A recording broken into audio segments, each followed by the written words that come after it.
Good evening, everyone. My name is Meg Olson, and I have the privilege of being the Grassroots Mobilization Director here at Network. As the person who leads up the team who works with all of you every day, I must say the photos that we have just seen made me smile with pride and gratitude. In an incredibly challenging year, you have shown up with creativity, passion, and hope on the street and in your lawmakers' offices. You have spoken truth to power on the phone and in letters to the editor. Tonight, on this webinar, we're talking about what is going to happen when Congress returns next week. And so my colleagues are going to talk with you about all the issues at play, the dynamics. We're coming back after a very rough end of, before August recess, a very chaotic July, and talk about what's at stake over these next few months regarding the issues that we care about most that impact our communities, our families, our neighbors, and perhaps us. Hunger, housing, healthcare, climate, or the environment. We're going to tell you a little bit about what's happening here in DC and what you can do to help. And of course, immigration. We're going to look forward and talk about what is happening, actions you can take, and what we can all do together, and how you can get involved. And of course, there will be time for questions and answers.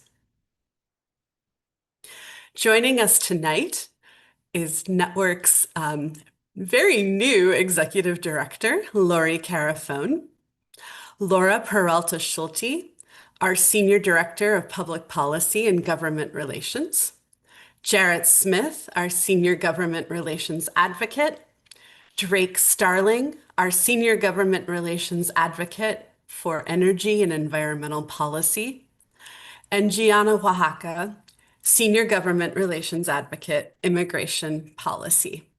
And of course, then Catherine Gillette will tell us what we can do after you hear about all these issues in the upcoming weeks and months. And Catherine is our Senior Grassroots Mobilization Organizer. But first, before we really get started, I'd like to introduce Mary Nelson. Mary is from Erie, Pennsylvania, and she is our team lead for our Western Pennsylvania Network Advocates team. And Mary has a quick message for all of you. So thank you so much, Mary, for joining us from Erie. Welcome. Thank you. Network has been a very important part of my own journey for social justice. 6 years ago, I started meeting with a small group of people who wanted to work together to amplify our concerns and to learn how to advocate for the issues that were important to us in the Erie area, especially in the arena of Catholic social justice. With Network's individualized team support and access to their broad expertise through their webinars, trainings, and written materials, we have developed into an effective, powerful team in Western Pennsylvania. Probably the most valuable aspect of our monthly one-hour Zoom meetings is the current legislative update provided by Sister Emily Tukolsky, our feisty Network Advocates Coordinator, who truly is a policy wonk. She breaks down complex issues so that we can understand the legislation and take action. She teaches us how to have respectful conversations that matter, how to build coalitions, and how to connect local issues with national policymakers. We learned how to write letters to the editor that get published, how to communicate effectively with our members of Congress and local officials, basically how to translate our convictions into actions. One of our members had a strong op-ed published just last week in the Erie newspaper, citing the dangers of partisan gerrymandering and urging people to contact their legislators to strengthen democracy and voting rights. With Network's help, we have hosted workshops, voter registration drives, held rallies and watch parties. Our recent Action Against Hunger rally in Erie had speakers from the Second Harvest Food Bank, Meals on Wheels, and several food pantries and soup kitchens to educate people about how cuts in federal spending will directly affect our neighbors. community contacts enabled us to offer media interviews to these trusted partners so that they could speak directly to the TV cameras and share their stories about the faces of hunger in our local communities. With network support, we have held in-person and online meetings with our senators and representatives and their staffs. Another of our members is very creative, and she had the idea of delivering paper plates with consequential statistics written on them to our representative's office to highlight the harmful effects of cutting SNAP and food benefits. And so, with the financial support of network members, network staff provides training and current legislative webinars like this one. Their incredible website has one-pager handouts to take to your legislator with statistics and background research that give you valid talking points for the confidence that you do know what you are talking about. Network hosts nationally known speakers, which you can participate either in real time or register and watch later. All are valuable sources of nonpartisan information that reflect gospel values and build a beloved community through federal policies that strengthen our economy while respecting the dignity of all. I am a network member, one of 94,000 supporters who are working for a more just and inclusive society where everyone can thrive, no exceptions. If you are new to Network, or if you've been engaging with Network without becoming a member or contributing to our shared vision, today is a perfect day to join us. Click on the link in the chat to make your membership gift of at least $20 and become more engaged with this community of justice seekers. And now I'd like to introduce Network's Executive Director, Lori Carafone.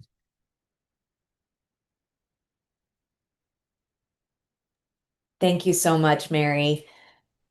And hello to everybody. It's really such a joy to be with you again, friends.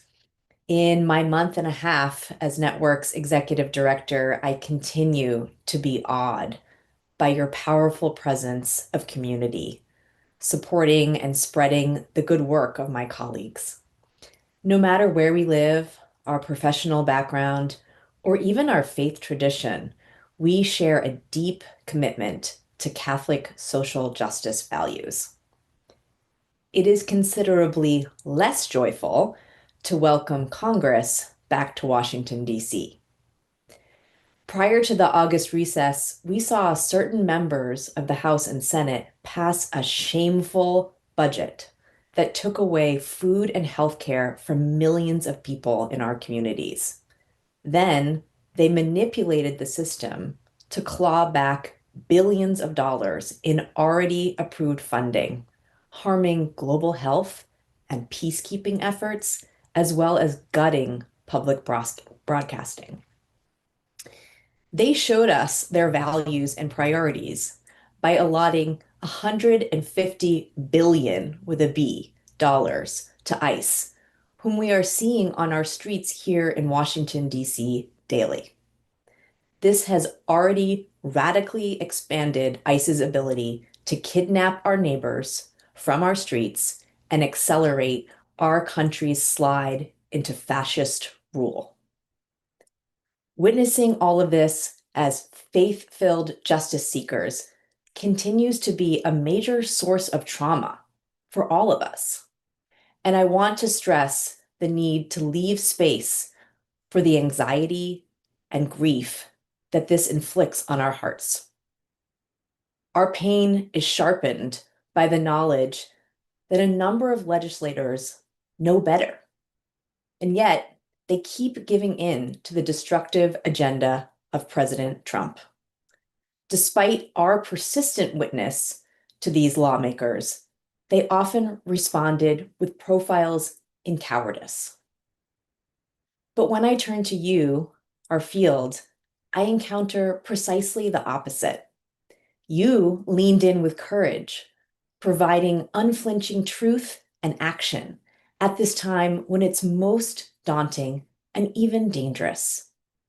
You pressed to help us achieve wins, saving funding for the US President's Emergency Plan for AIDS Relief, better known as PEPFAR, and some funding for rural hospitals, despite the hostile terrain.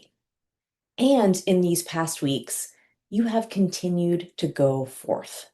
You have spoken truth to power at members' offices, participated in protests, and taken many other actions, showing that a moral witness rooted in Catholic social justice cannot and will not accept this reality. This evening, you have once again shown up. Together, we will learn about the issues that threaten our vision of justice and human dignity. But we will also receive the building blocks that we need to go forward together and take the necessary action to build that future. Now I'll pass it over to my colleague, Laura.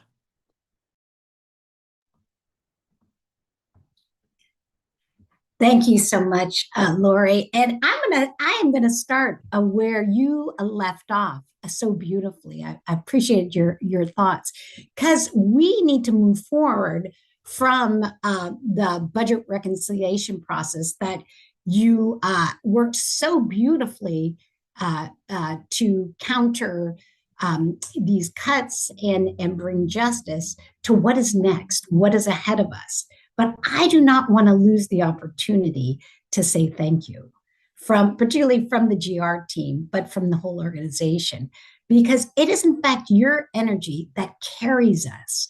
And I just need everybody who is on this webinar to fully understand the importance of you, not only your work out in the field, but the inspiration that we get back from you. Because we have seen and read your op-eds and your letters to the editor. Our grassroots mobilizers share your feedback from your meetings with your members of Congress. We know that you're baking bread in Ohio to do accountability. So just thank you. As Lori said, your advocacy is important. Your community with us is important. And as we look forward, we know they are still trying to get our programs to enrich the billionaires who are funding their campaigns. But we know at some point it's going to crack. And working together, friends, we are in this for the long haul. Let's go to the next slide. So let us just ground ourselves in the moment, recognizing, as both Meg and Lori indicated, just the historic moment we are in with a president who is trying to break the sacred checks and balances that have been a part of our Constitution and our tradition to create kind of what we call the imperial presidency. So just like we saw from the beginning, January 20th, with a flood of executive actions, we are seeing an unprecedented grab for power to disrupt and break the American political system.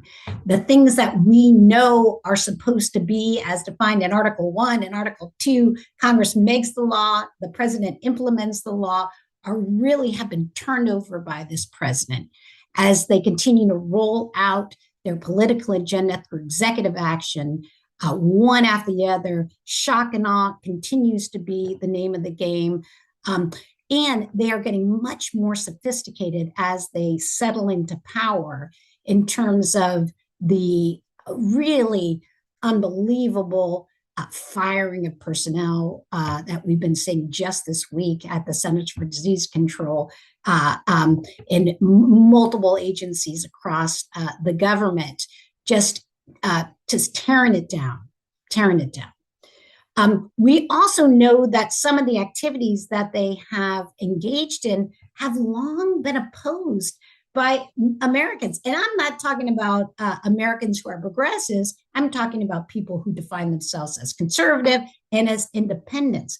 People don't like the idea that ICE, for example, are going into hospitals and into our churches to kidnap people. People have expressed concern from all sides of the aisle when our government has rolled out the military in Los Angeles, the National Guard, to take over the city of Washington, D.C. So we will see how these play out, but we are very attuned and very aware, as undoubtedly you are too, as you're reading the paper, that we are in unprecedented times. One of the key issues that we continue to see and to hear about straight from the administration is the withholding of funds. Many organizations, including Network, have looked to the courts to remedy some of that. but they are experts both in policy and in process. So they are using every bit of process they can to take what they can away from the programs that we care about. The bottom line is this administration continues to threaten our democracy, to threaten our freedoms, and to really threaten our policy agenda based in Catholic social tradition. To the next slide. Thank you. The good news, because we need some good news, my friend. We are Easter people, so here we go. The good news is when you see the latest polling out, both Pew and Gallup, you see a president who is losing support. The Pew poll as of last week had him at 38% approval ratings. That is a continued slide from his ascent to the presidency in January. Now, typically, when a president loses support, Congress, particularly if they're of the same party, feels a little bit more flexibility in terms of bucking the president. It is really unclear if that historic tradition will hold because there is something extremely different about the way that this president is operating. But we do want to start looking for where are there cracks in the systems, where are Republican members finally looking to go in a different direction from their president. We also know, good news number two, that the major accomplishment of both the president and Congress has shown to be very unpopular. What am I saying? When you look at that big, bad, ugly budget that they just passed before the July 4th recess, when we're looking at polling right now, we see 46% of Americans oppose the bill. We see 32% of Americans approving of the bill, probably many of whom are making a ton of money, because that's the only reason why at least this woman sees that. But really the key is there are 23% of Americans, there's a number of folks in your communities who have heard about it, who are maybe have some thoughts about it, but don't know enough to draw their conclusion. And this is our opportunity, my friends. We need to make sure that we are working with our neighbors to understand what happened so that these members can be held accountable. Finally, as both Mary and Meg alluded to, it has been, I've got to give credit where credit is due. It is an ugly genius, but they have really moved quite strategically through their three major pieces of legislation this year. The FY25 budget, earlier in March, this big, brutal budget law passing in record time, and the rescission package that Lori talked about in terms of where they picked programs that they didn't like for political reasons and got Congress to defund the very programs that Congress, in fact, provided funding for. Next slide. So in a nutshell, what my colleagues are going to talk about are a couple of few things. We know that the FY26 a budget needs to pass. They are nowhere near being able to do that. So that provides an opportunity for us to work for justice because it has to happen. We know that the president and his OMB director, who actually created Project 2025, want to do more rescission bills. So let's get ready for the next rescissions fight. That is likely to happen. And they haven't put pen to paper, but there is always the possibility that they begin work on a second reconciliation bill. So we put that as might happen. Friends, we're not giving up, and we're going to make a difference as we move forward.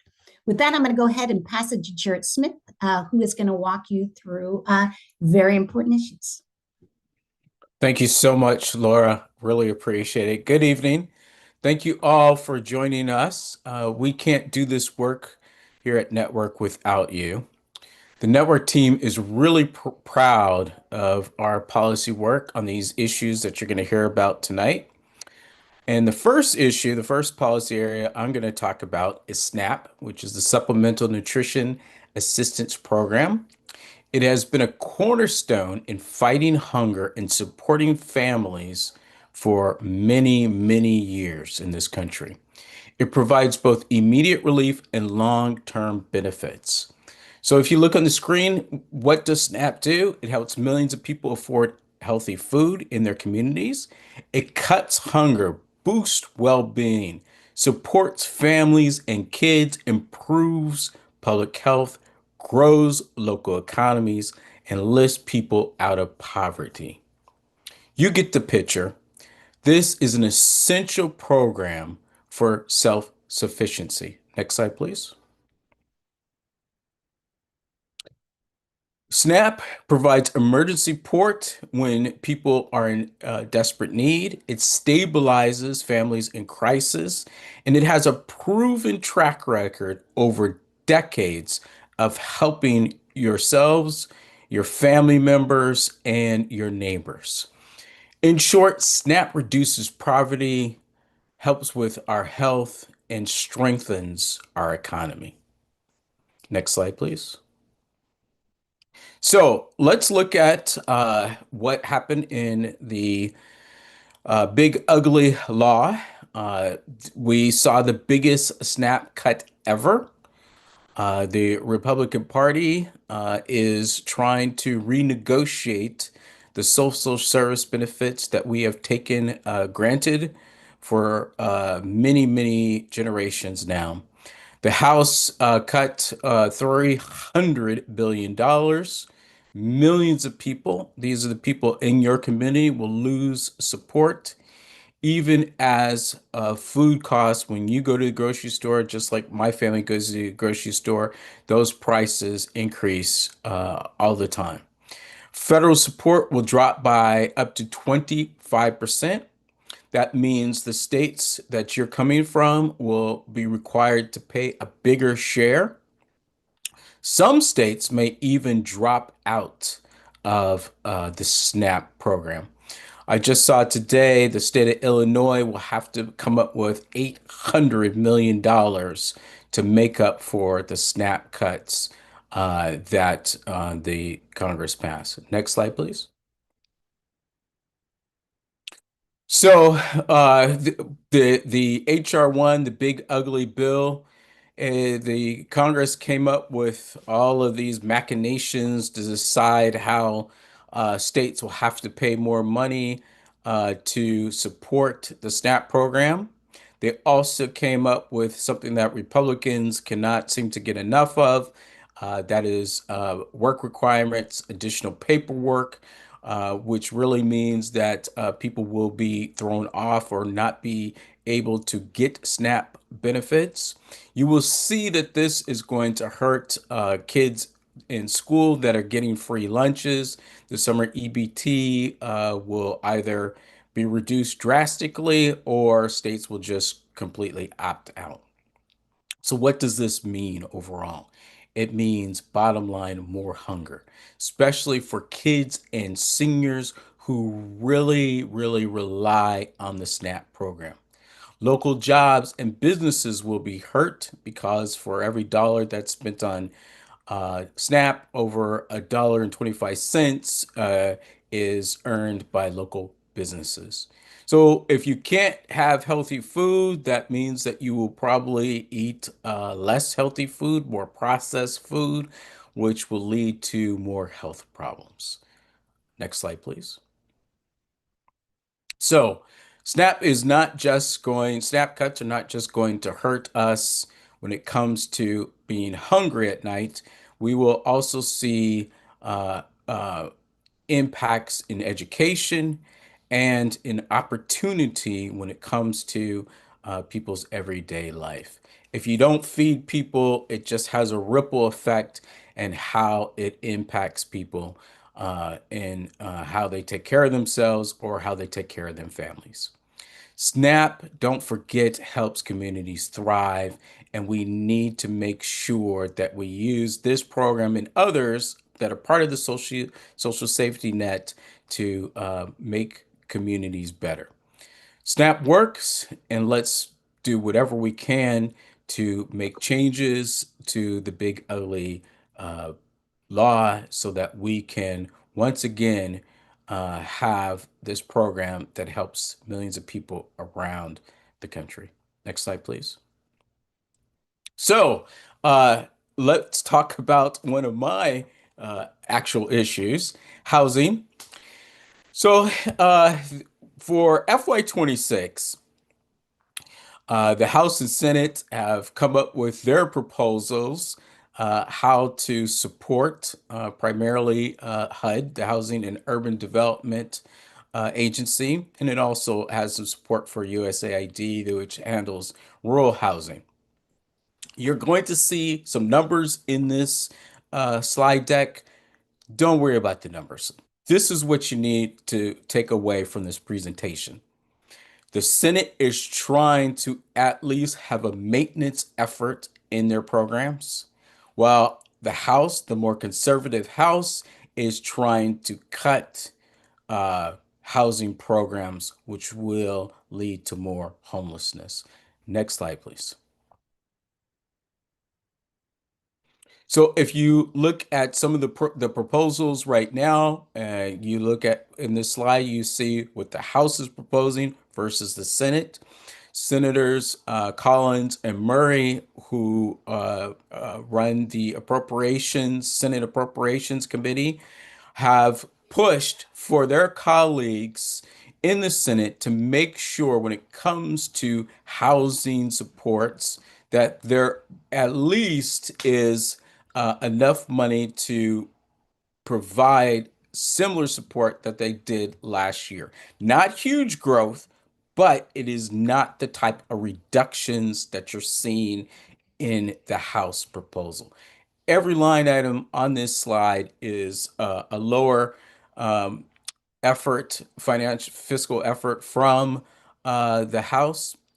But if you see the note there, the House uses a 4 billion advance for fiscal year 2027 to mask part of fiscal year 2026 outlays. So there are some gimmicks that the House is using to try to make it seem like the cuts that they are proposing are not as bad as they are. Next slide, please. These are also another example of some of the other important programs in HUD that the Senate once again provides more funding, and the House either decreases funding from the last fiscal year or makes very nominal changes. Next slide, please. So, if you see here on this slide, it is just once again uh, reinforcing that the Senate is trying its best to work in a bipartisan manner to provide the funding that is needed for those people that use housing vouchers, those people that use some type of housing support. Uh, our friends in the House look at public federal housing supports in a very different manner, and they do not believe that it makes sense to actually provide the federal dollars to make it easier for people to have a roof over their heads. Next slide, please. So, what does this mean at home in your congressional district? Like I said in the beginning, the Senate is trying to at least have a maintenance of effort. Uh, the the House is going to cut vouchers. They're going to make it more difficult for public housing supports, while the Senate is just providing some stability. It is not a lot of growth in housing vouchers, if any growth, but it is enough for us to start negotiating for FY27 to try to provide the housing supports that families need across this country. Next slide, please. So thank you very much. Really appreciate you once again for joining us, and I will hand it over to my colleague, Laura. All right. It is nice to be back. And I'm talking about one of my very favorite topics, which is healthcare. So, friends, just to put it in perspective, we know that they took $1 trillion out of Medicaid and the Affordable Care Act. But we, as we said before, are not giving up. All along, during our work in the Big Ugly Bill, we tried very hard to extend something called the premium tax credits for healthcare. So didn't win in that one. We're trying again. Let me tell you in simple terms what that means. The premium tax credits are tax credits that help people actually afford their care. If you look at the chart on the left, and this comes from our friends at the Center on Budget and Policy Priorities, our close partners, you can see really easily just how important these credits are to ensure that 20 million people can afford coverage through the Affordable Care Act. This was an innovation that was started by the Biden administration and shepherded really Nancy Pelosi through the House, because there are folks that can get Medicaid, but that is capped in terms of how much you make. And there was the entrance of the Affordable Care Act, but there are a lot of folks in between that couldn't qualify for Medicaid, but just didn't have enough to pay for their premium. These are the people that we are talking about that got the premium tax credit in the American Rescue Act, that was extended in the Inflation Reduction Act under the Biden administration. And those are the credits that are going to expire January 1, 2026. Next slide. So, as I said before, we tried to get the House and Senate leadership on the Republican side to extend this in their budget. We failed, but my friends, we are called to be persistent. So we have an opportunity, really two opportunities ahead as the appropriation process moves forward, because it is the train going down the track. What we know about appropriations is they must be bipartisan, because you have to get 60 votes in the Senate in particular. So we are going to try to push and push and push to see if we can get these premium tax credits at the end of September. And if we fail there, we're going on to December on that funding bill. Next slide. And I believe I just got ahead of my slide. There is a picture from our work on the budget reconciliation bill. Again, I will say we have opportunity right in front of us. Good news is that there was a press conference today with the leaders of the Democratic leaders on the House and Senate side, Mr. Jeffries and Senator Schumer, who are trying to set up this negotiation. And what did they ask for as a condition? They asked Republicans to pass these credits on the September 30th bill. Next slide. So let's talk a little bit about what we're seeing, because as we're working to hold members accountable, what is very clear is that that bill is already having repercussions. And in particular, as insurance companies are required to set their premiums now, particularly with state regulators, we are seeing in real time huge increases that you and I are going to be paying as we head into enrollment through the Affordable Care Act in November. So our colleagues have gone through the Center on Budget Policy Priorities and pulled all the data from the states. And what we are seeing right now is an average premium increase of 15 to 20% for across the states, and up to 50% in certain states. I'm going to show you a nice picture as we move forward, so hold on tight. Why? It is because of the cuts. You can't take $1 trillion out of healthcare and expect no impacts on that. And the insurance companies are already believing in their calculation that the premium tax credits go away. So when you have uncompensated care, somebody's going to pay. And those somebodies are those of us who have insurance. On the left-hand side, again, it was the center that put this piece together. You can see just the real dollar value of these tax credits to people who make $45,000 a year, families that make $65,000 a year. Again, this is how people can actually afford it, particularly as prices are rising. Next slide, please. Here is the center again, put together what I think is a really interesting data set. Find your state on there, my friends, because you can see just how much these premiums are going to impact different folks in your states. This is an example of a 60-year-old couple with an income of $82,000. Look at the increases that folks are gonna see as they move forward again. Now, this is going to be a time, and this is an opportunity to make sure that we are putting the pieces of the puzzle together. This is a direct result of a failure to pass these premium tax credits yet.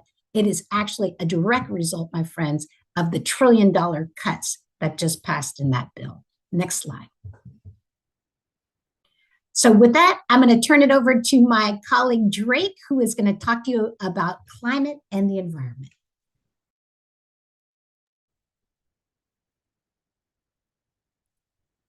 All right, awesome. Thank you, Laura, and good evening, everyone. Thank you so much for joining. I'm going to try to be as clear, concise, and to the point as possible. So, as Congress returns this fall, there are three major environmental and energy issues that we need to watch closely: permitting reform, public land sell-off, and mining reform. I'm going to explain what each of these are, what they mean for you, for the rest of the country, and for the planet. Each of these debates has enormous consequences for climate justice and for the communities we serve. These issues will show up this fall separate from appropriations, and we have good reason to believe these bills will see the light of day at some point. But before I go on to the fall agenda for environmental issues, I wanted to make a quick comment about the One Big Beautiful Bill Act, which I call the Big Bad Bill. It gutted our progress on clean energy. It repealed nearly all the tax credits and programs from the Inflation Reduction Act, which are the very tools driving record investments in wind, solar, electric vehicles, essentially the clean energy transition. By repealing these, the Republicans have now handed billions back to fossil fuel companies, and they slam the brakes on clean energy jobs. They lock communities into higher pollution and higher costs.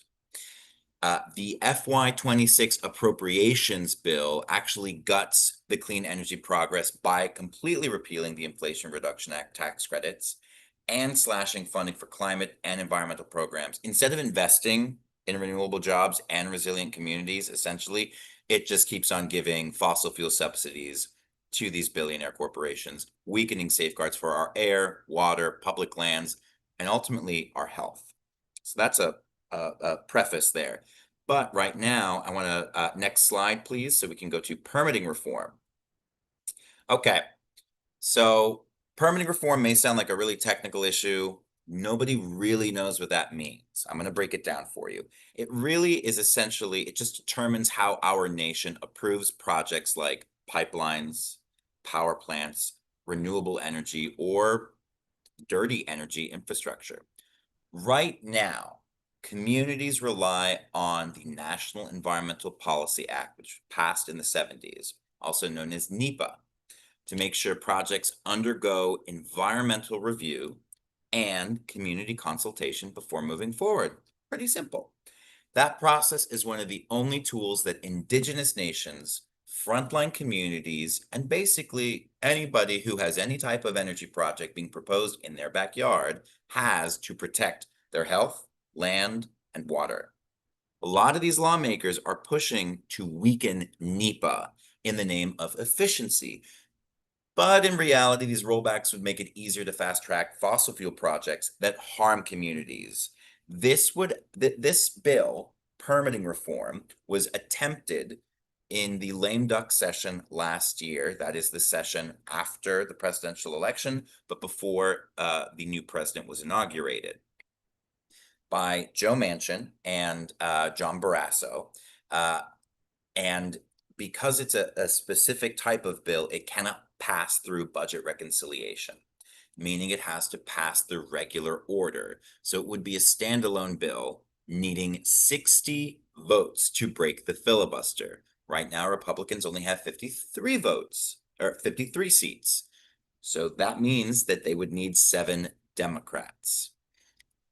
At Network, we believe permitting reform and any type of reform related to that should only move forward if they accelerate the clean energy transition, building more wind, solar, and transmission lines, not if they lock us into decades more of fossil fuel dependence.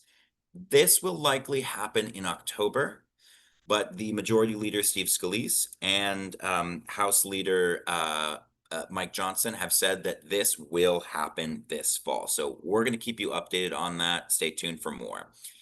Just as a little aside, here's an example of what that means in real life.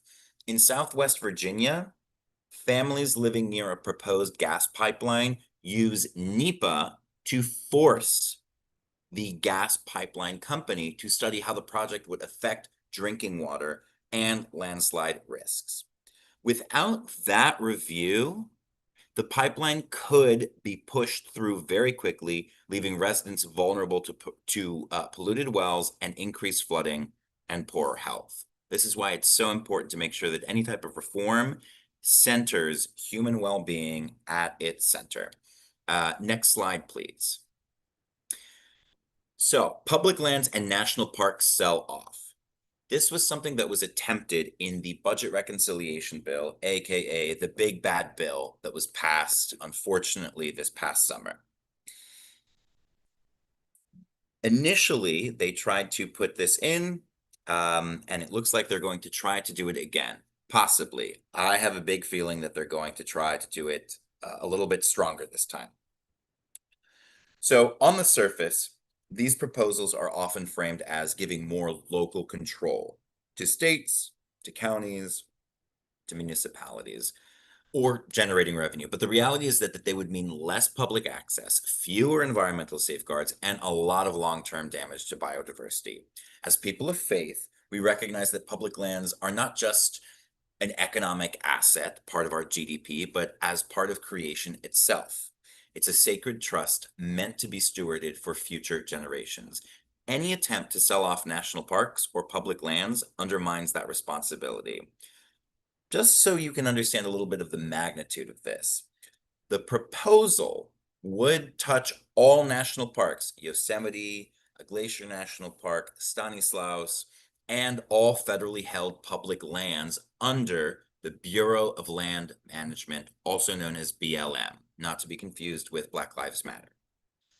That would amount to 200 million acres of land, forests, filled with biodiversity, flora and fauna, sold to private developers to raise the forest to the ground, national parks the same, and largely the entire American West, destroy its beauty, biodiversity, and ecosystem. We expect amendments of this kind to resurface in spending bills in the future this fall and the larger budget reconciliation debate. So this is going to be a fight that we're going to be watching closely. I will keep you updated. I also wanted to quickly mention that this actually would affect something that a lot of us are pretty passionate about. In Arizona, Oak Flat is a sacred site to the San Carlos Apache and other indigenous nations. It's currently under threat from a proposed copper mine. If Congress greenlights a public lands transfer like this holy site for indigenous people could be permanently destroyed. The mine would hollow out the land until the surface collapses, obliterating centuries-old oak groves, burial sites, and ceremonial grounds. Oak Flat has been protected since the Eisenhower administration, but under a sell-off framework, it becomes a commodity for extraction rather than a living cultural and spiritual landscape. Next slide, please. All right, lastly, we have mining reform. As we all know, the clean energy transition increases demand for minerals like lithium, cobalt, and nickel. Why? Because those are the types of minerals that we use in creating lithium-ion batteries or other types of electric vehicle batteries or solar panel photovoltaic batteries or even wind turbines. The problem is that the US is still governed by this very, very archaic law, the mining law of not 1972, 1872. That law allows companies to extract minerals from public lands without paying royalties and with very, very few environmental protections. This fall, we are likely to see another push for a bill called the Mining Regulatory Clarity Act. It doesn't make anything clear except corporate greed and doesn't make anything better. This would make the situation worse because it would limit environmental review and weaken tribal consultation. The reason I put tribal consultation at the forefront here is because tribal nations are oftentimes the locations and sites of a lot of these mines and bear the brunt of these mining companies' actions. So some of these provisions could even be slipped into appropriations or defense bills. Our position at Network is clear. We need to modernize mining laws so that they include fair royalties, strong environmental safeguards, and respect for tribal sovereignty. The clean energy transition cannot come at the expense of indigenous and rural communities.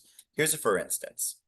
In real life, in Nevada, communities living near lithium mining sites have reported groundwater contamination and depletion. That threatens ranchers, farmers, and native families who rely on wells for drinking water, as we all do. Without modern safeguards, mining projects like this can pollute aquifers for generations and devastate local economies. Next slide, please. So to sum up, these are the big three questions that we have. Will permitting reform strengthen the clean energy transition or just fast-track polluters? Will public lands be protected as sacred trust or sold off for profit? And will mining reform modernize outdated laws or weaken them further? As Catholics and people of faith, we know that climate justice is economic justice. The health of our planet, the dignity of our communities go hand in hand. Network and I, in particular, will be monitoring these debates very closely, and we will be notifying you about all of that. Thank you very much. And I'm going to go ahead and pass it over to my colleague, Giovanna. Hi, everyone. It's a pleasure to be with you this evening. So I have the task of explaining a little bit what's been happening here in Washington, D.C. And I want to start off by saying that Washington, D.C.'s experience with this federal occupation isn't anything new, unfortunately. National Guard were actually deployed to quell protests after the murder of George Floyd in 2020. But this latest example, it's different. It's more dangerous backsliding of our democratic norms, and it's more alarming than ever before. It follows a trend, beginning with Los Angeles, that signals this administration's willingness to circumvent legal guardrails and the will of local residents like myself and Drake and others who call DC home to meet key policy objectives. And we'll talk a little bit about what those objectives are. So you've probably seen the reports of these tanks and National Guard troops patrolling the city, perhaps even picking up trash, accompanied by misleading claims about crime. But the federal presence extends far beyond what many people realize. Let's go back. On August 11th, President Trump declared a national crime emergency. This is despite a 30-year low in violent crime, according to the Department of Justice. The president took control of the Metropolitan Police Department, MPD, and also deployed and has deployed approximately 2,000 members of the National Guard in 2 weeks. These have included members of the DC National Guard and out-of-state unfederalized National Guard troops. Some of them have even begun carrying firearms. Several federal agencies are involved in this takeover, including Immigration and Customs Enforcement, Customs and Border Protection, the Drug Enforcement Administration, among many others. This kind of begins to tell you what the intended purpose actually is. See, while most National Guard personnel have been deployed to work at federal landmarks, federal agents have been observed patrolling residential neighborhoods, setting up checkpoints, conducting traffic stops, and carrying out, this is key, immigration enforcement across numerous locations such as daycare centers, predominantly Latino churches, and arresting delivery drivers driving around on mopeds. In fact, roughly half of those arrested in the city have been undocumented individuals. It tells you a little bit about what the administration's intended purpose actually is, because although this has been framed as a crackdown on crime, the ongoing federal presence in DC is really a lot about immigration enforcement and usurping the will and the power of a proudly independent district. It could also be a playbook for federal encroachment in other cities across the country. But we'll discuss why that's not exactly true for every city. See, DC is very unique. Next slide. So you see, in 1973, the 1973 Home Rule Act gives the president command of the district's police department for a maximum of 30 days. Specifically, Section 40 gives the president limited controls for federal purposes. The federal purposes are ill-defined right now, so that is also kind of legally questionable. What this means in practice is that the emergency police commissioner issues directives to the mayor, Mayor Bowser, who is required by law to follow them. That's why we've seen a lot of compliance between the Metropolitan Police Department and the president.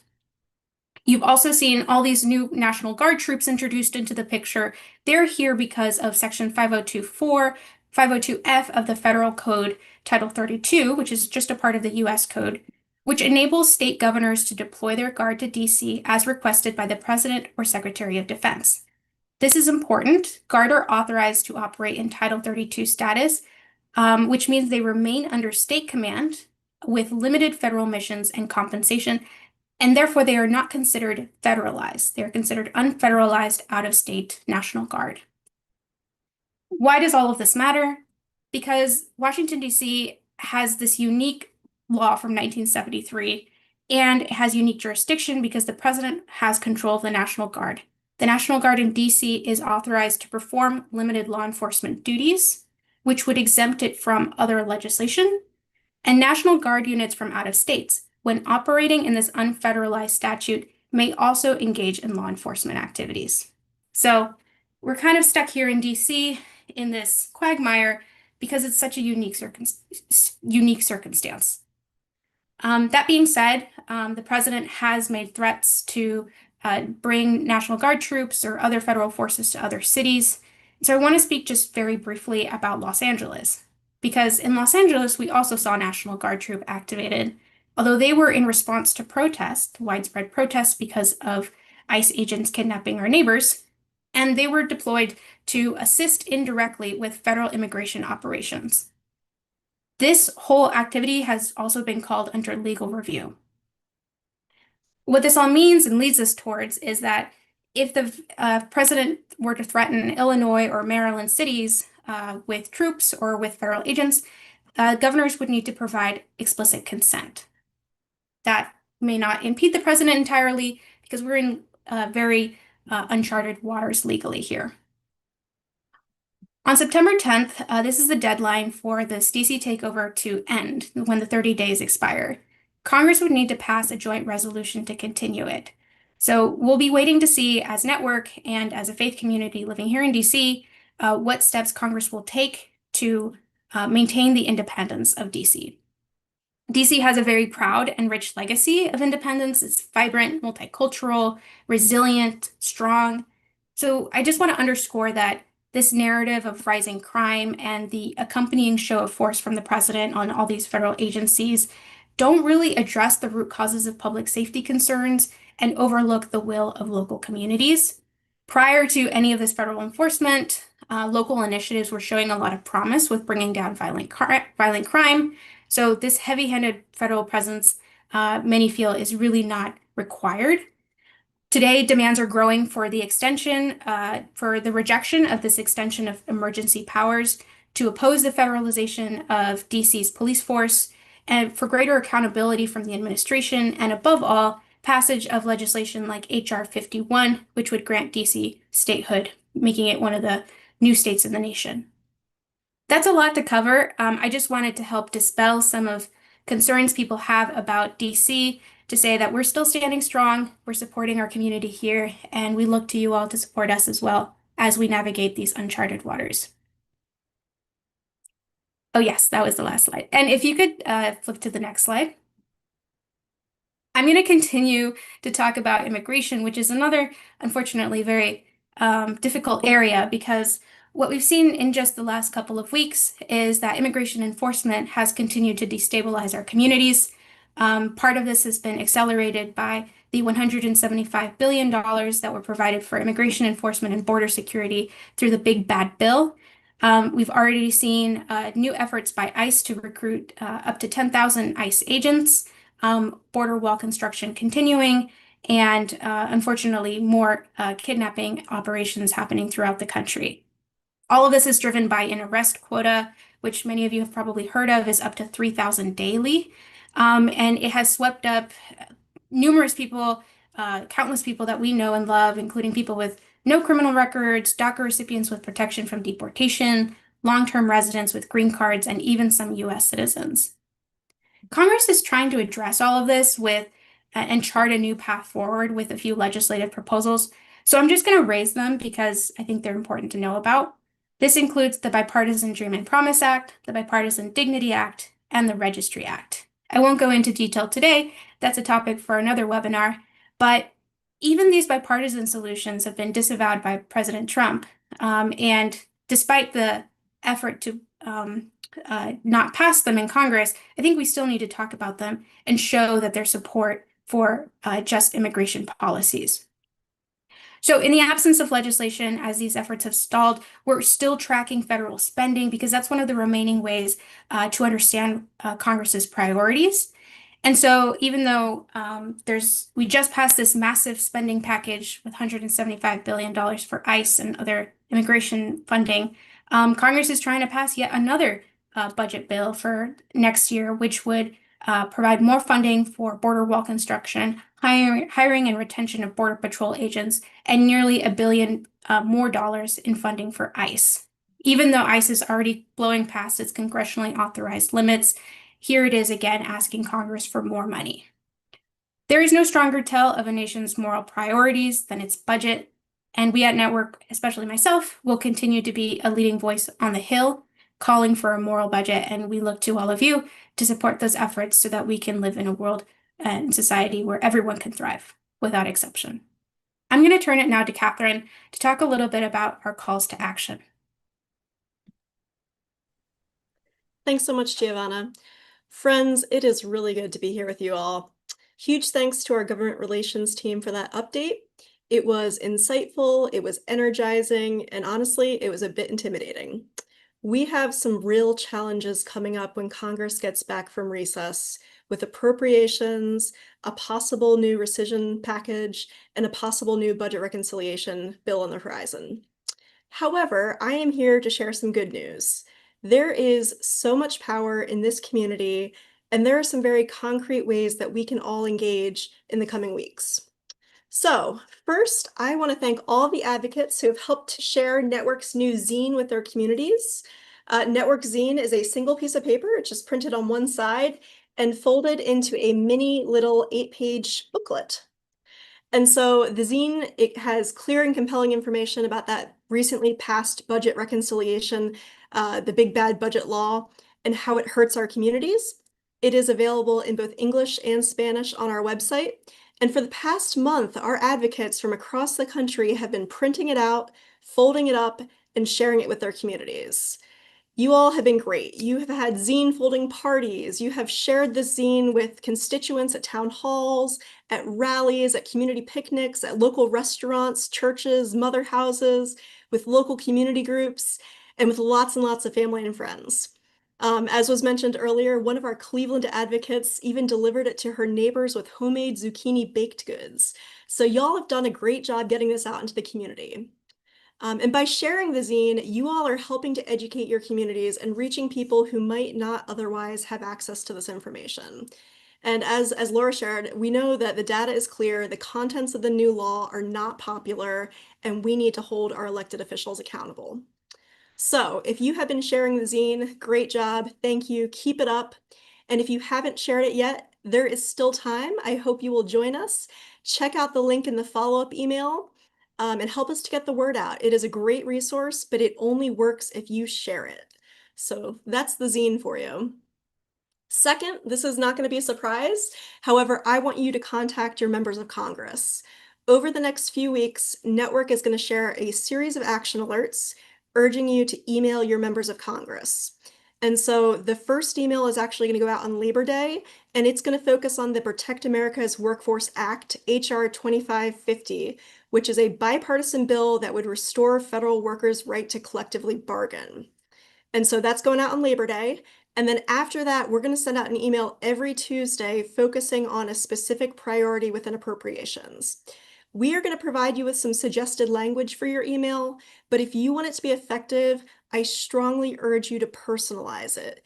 Add in that faith language, tell some personal stories, talk about local impact. That personalization makes all the difference in terms of effectiveness. So I hope you will participate in those email action alerts coming every week.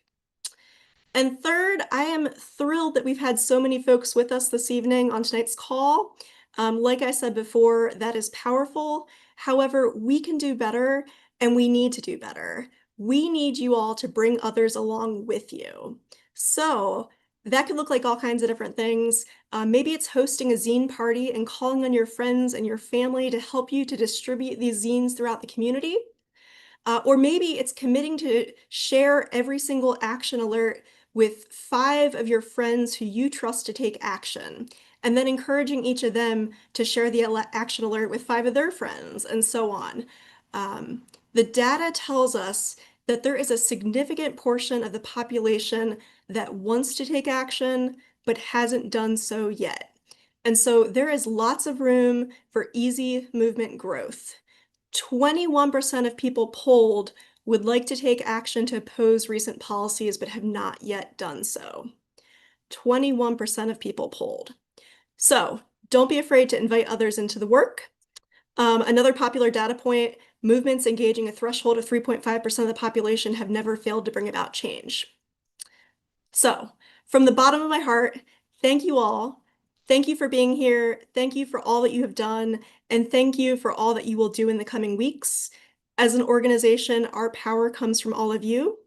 And even though the challenges really are significant, I am hopeful about what we can accomplish together. And so now I am going to turn it back over to Meg Olson.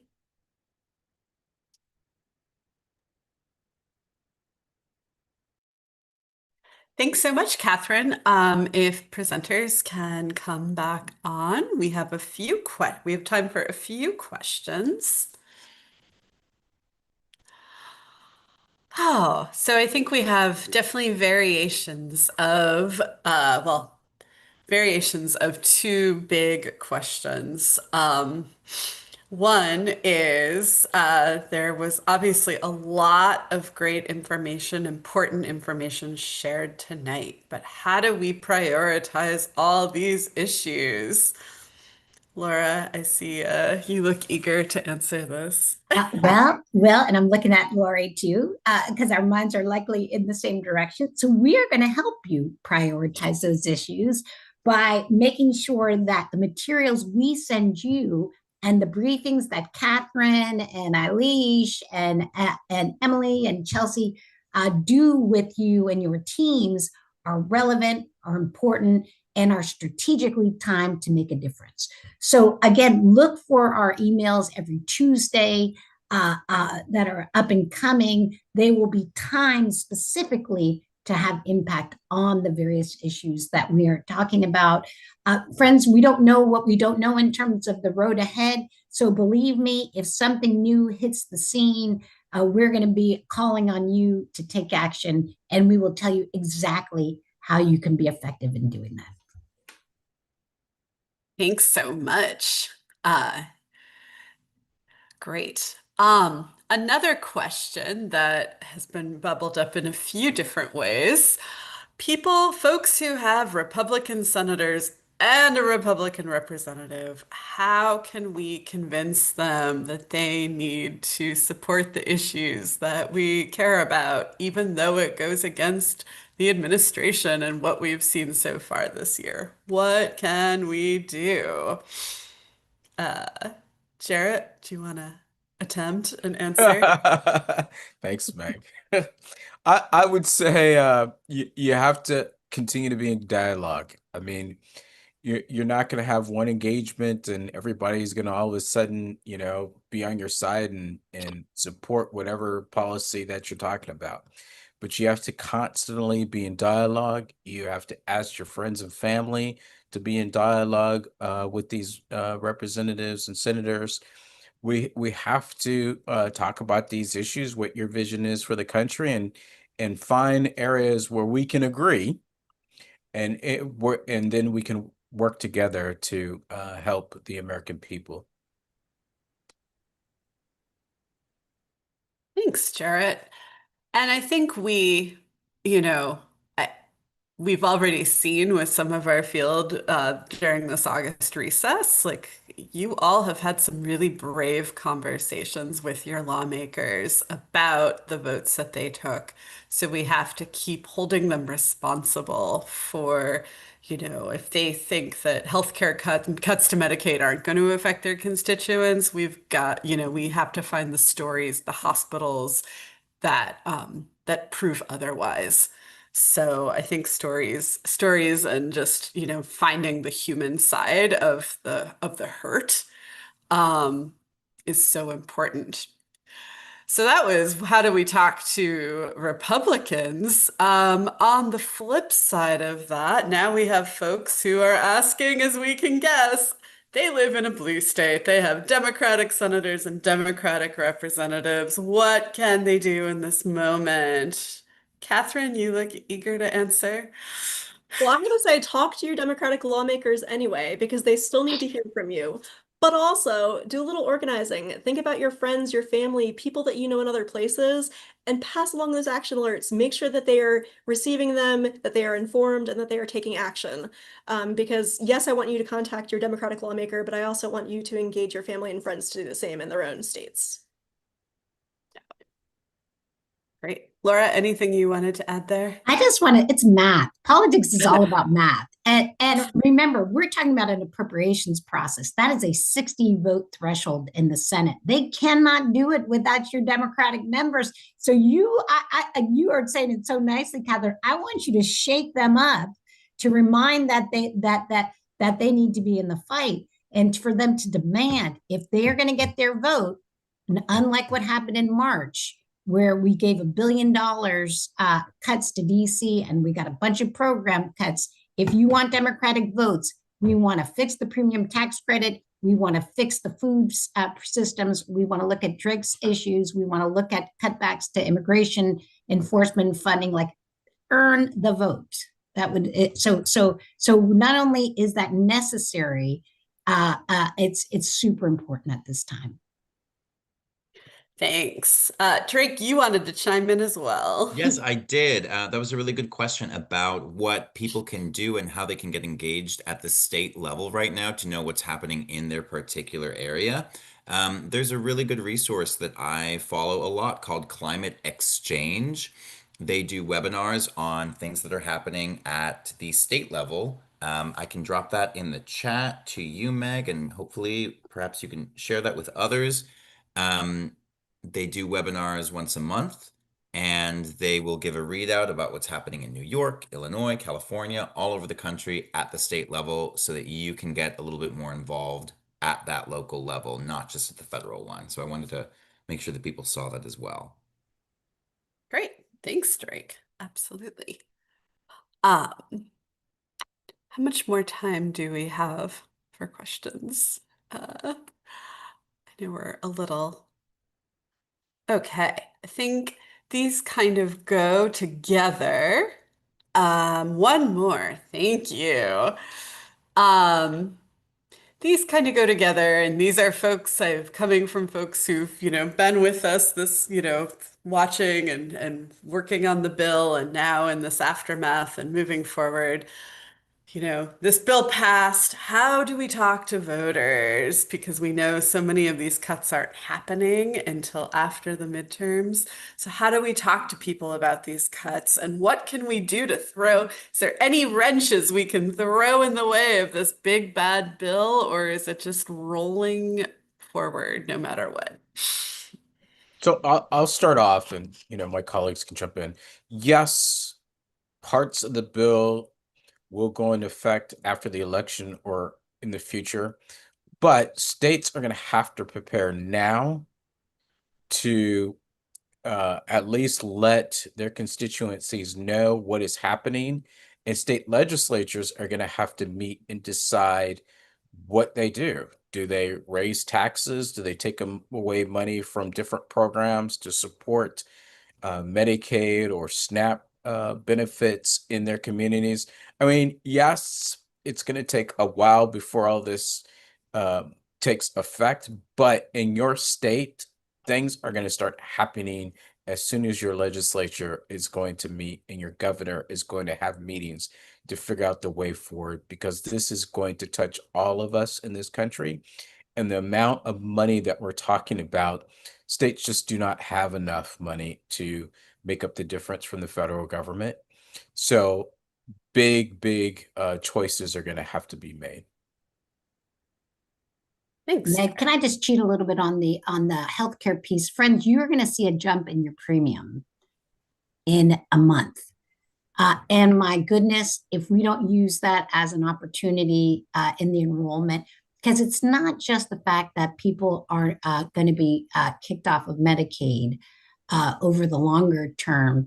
You know, you can't take $1 trillion out and not have hospitals close, not have nursing homes start to close because they don't have access to capital. And the premiums are just going up at historic rates. So let's hold them accountable for that. Let's think of a way, because remember, they ran on a thing. We want to control costs so that families can be better. Liar, liar, pants on fire. And shame on us if we don't take advantage of the opportunities to really point out and draw that conclusion that their actions are the direct result of this bill. And Giovanna, I'm looking at you because God knows we are singing the ramifications on a daily basis in the immigration space. And I know that is breaking everybody's heart. And not to be a broken record, but education, education, education. We need to be educating our communities about this bill. Yep. Amen. All right. Well, thank you so much to Jared and Laura and Giovanna and Drake and Lori and Catherine for presenting this evening, and to all of you who joined us. Our work is certainly cut out for us, and as Catherine said, this weekend, as we are thanking unions for giving us protections and weekends and all those wonderful things, we will then have our first action alert the Tuesday after. And that will kick off a month of taking action with us. So please check your emails after the holiday weekend, and also be on the lookout. Our next webinar will be at the end of September, and that will be with Giovanna and many of our partners with an immigration update. So thank you again for joining us, and have a good evening and a great holiday weekend. Thanks, friends.